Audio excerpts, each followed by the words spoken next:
Shalom, aprendendo com Neemias. Neemias, capítulo 10. Após o arrependimento do povo, após ter feito a nova aliança, um novo concerto com Deus,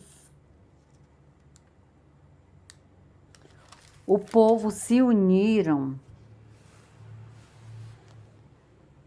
para falar sobre o dízimo. O que cada grupo ia dar de oferta para a casa de Deus. O versículo 38 diz: E que o sacerdote, filho de Arão, estaria com os levitas quando os levitas recebessem os dízimos, e que os levitas trariam os dízimos dos dízimos à casa do nosso Deus, às câmaras da casa do tesouro. Porque aquelas câmaras, os filhos de Israel e os filhos de Levi devem trazer ofertas alçadas do grão, do mosto e do azeite, porquanto ali estão os vasos do santuário, como também os sacerdotes que ministram e os porteiros e os cantores, e que assim não desampararíamos a casa do nosso Deus. O povo levava o dízimo e entregava aos levitas. E os levitas recebiam o dízimo para pagar as despesas deles, para pagar tudo que eles precisavam. Mas eles tiravam o dízimo do dízimo. Você entende? O povo dava o dízimo para os levitas e os levitas tiravam o dízimo para levar o dízimo do dízimo que o povo dava a eles para levar para a casa de Deus. E esses dízimos eram através de ofertas alçadas, do grão, do mosto, do azeite. Então, o sacerdote observava que os levitas levavam o dízimo dos dízimos para a casa de Deus.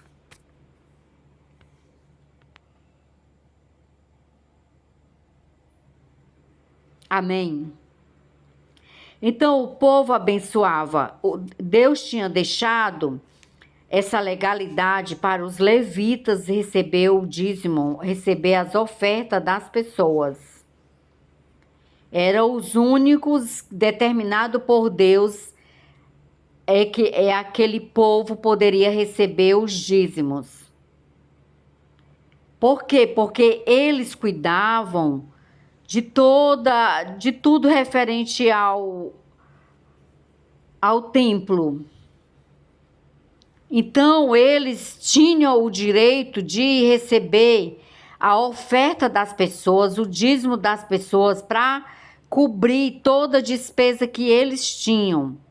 Mas antes disso, eles tinham que tirar o dízimo para levar para a casa de Deus. E esse dízimo que ia para a casa de Deus, ele era para abençoar pessoas necessitadas também. Não era só para ficar lá guardado, tá entendendo, juntando ouro, como fez ao longo de todos esses séculos a Igreja Católica,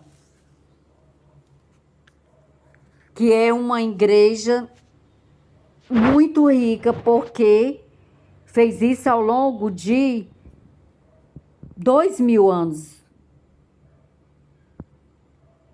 Então, aquele dízimo que ia para o templo era para abençoar as pessoas que tinham necessidades. As pessoas que precisavam de ajuda, de socorro, de alimento. Porque naquela época o dízimo era de alimento, não é dinheiro. e era das plantações das pessoas, era das criações de bois, de animais. Amém.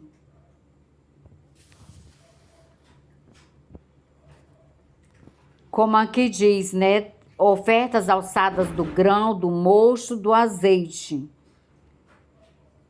E que assim não desampararíamos a casa do nosso Deus. Não é que essas sementes, esse dízimo que era levado para a casa de Deus, não era Deus que precisava desse dízimo. Deus já tinha estipulado o dízimo, que era justamente para poder este dízimo que ia para a casa de Deus ser abençoado na vida de outras pessoas, ser semente lançada na vida de outras pessoas. Entende? Então, nos dias de hoje, se a gente for olhar o judeu, eles dizimam. Se eles querem dizimar na vida de uma pessoa que está passando necessidade, o alimento, ou para pagar uma conta de luz, uma conta de água, alguma ajuda financeira para abençoar uma pessoa que precisa, eles colocam o dízimo deles também desta forma, semeando na vida das pessoas. Eles podem semear também numa ONG que cuida de crianças, que cuida de idosos, ou também, se eles querem semear, eles podem semear também na sinagoga, porque esses dinheiros que mesmo que entram na sinagoga são sempre para abençoar pessoas necessitadas. Então, eles têm um exemplo mais lindo que eu acho, mais correto possível, tá entendendo? Sobre como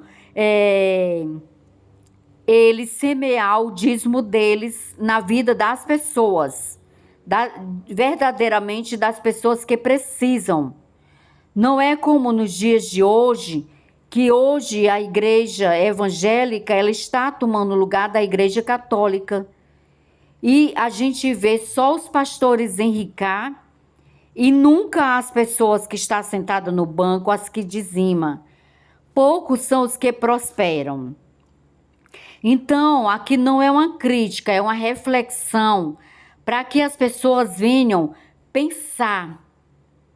Eu conheço uma história contada por esse pastor americano, aonde ele era dizimista, a esposa dele dizimista, e ele tinha o trabalho dele, e ele ganhava muito, muito bem no trabalho dele, e a esposa dele tinha um salário de alto nível, mas eles nunca tinham dinheiro para nada. Até que um dia Deus colocou no coração dele começar a pegar o dinheiro dele e abençoar pessoas que estavam passando fome na rua. Então ele decidiu, do pouco que ele tinha em mão com a esposa dele, e ele saiu e comprou 2 sementes de 2 almoços. E ele saiu na rua e viu 2 pessoas necessitadas. Ele encontrou a primeira e ele doou aquele almoço. Ele encontrou a segunda, doou o almoço. E ele começou a lançar as sementes dele desta forma como Deus tinha colocado no coração dele. E através disso a vida dele deu uma guinada.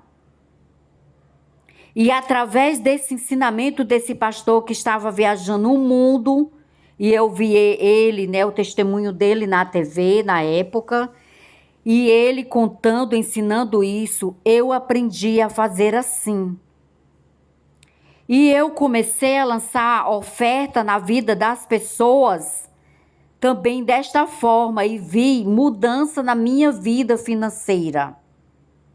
A partir disso, eu não vi a partir de dízimo diretamente doando na igreja, assim não. Eu vi a partir de quando eu doava ao necessitado, de fato ao necessitado.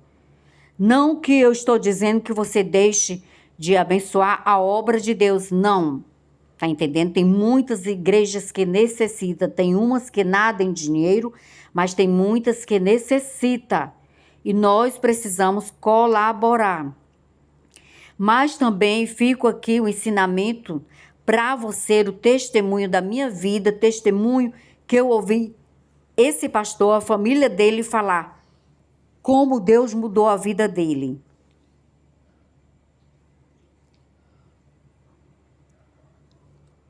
Então, você pode também lançar abençoando a vida de uma pessoa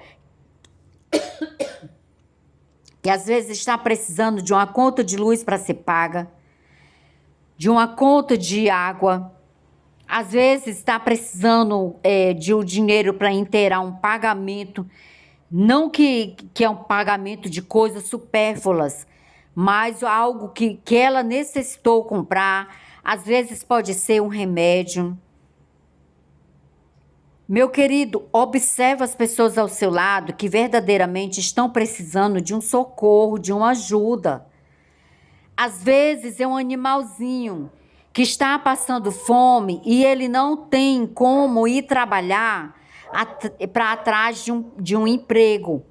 E por que você vai negar comida a um animal? Se um animal é uma alma, é um ser vivo. Uma vez chegou um gatinho para mim de uma cidade fora da minha cidade. Então, esse gatinho foi encontrado na rua, a pessoa lembrou de mim e trouxe ele. E antes desse gato chegar nas minhas mãos, Deus usou a boca de uma missionária numa live ao vivo para dizer que estava mandando um serzinho dele para mim cuidar. Eu ouvi essa palavra no mesmo dia que esse gatinho chegou nas minhas mãos, horas depois. Como eu vou duvidar? Tá entendendo? Se Deus disse, ela falou assim, Deus está te mandando avisar que Ele está mandando um serzinho dele, pequenininho, para você cuidar para ele. E o que chegou para mim naquele dia, para me cuidar, foi um gatinho, que era o couro e o osso. Tá entendendo? De um mês abandonado na rua, que lá disseram que o bichinho estava abandonado na rua sozinho. Hoje ele está aqui comigo, é um gato grande, lindo, doce. E graças a Deus ele ficou curado, que ele quase perdeu o olhinho dele de infecção. Tá entendendo? Então, a gente tem sim que cuidar dos animais. Amém? Não adianta você endurecer para negar alimento a um animal. Ele é uma alma, ele é um serzinho do Senhor. Ele é como uma criança que não sabe ir buscar muitas vezes o alimento. Então, precisa que a gente proteja eles, cuide deles. Amém? Eu sou também uma protetora de animais. Eu faço a minha parte, o que eu posso, mas não deixo de abençoar também pessoas. Faço o que eu posso, não porque tenho muito, não. É porque eu sei a importância de plantar sementes. E sementes também financeiras, sementes de oração, sementes boas na vida das pessoas e semente também financeira, sementes de alimento para matar a fome, a sede das pessoas, dos animais. Amém? Fica esta reflexão para você. Amém? Fiquem na paz e até a próxima, se Deus quiser. Que o Senhor continue falando com você, ministrando o seu coração. Amém? Leia todo o capítulo 11, ok? Tchau, tchau.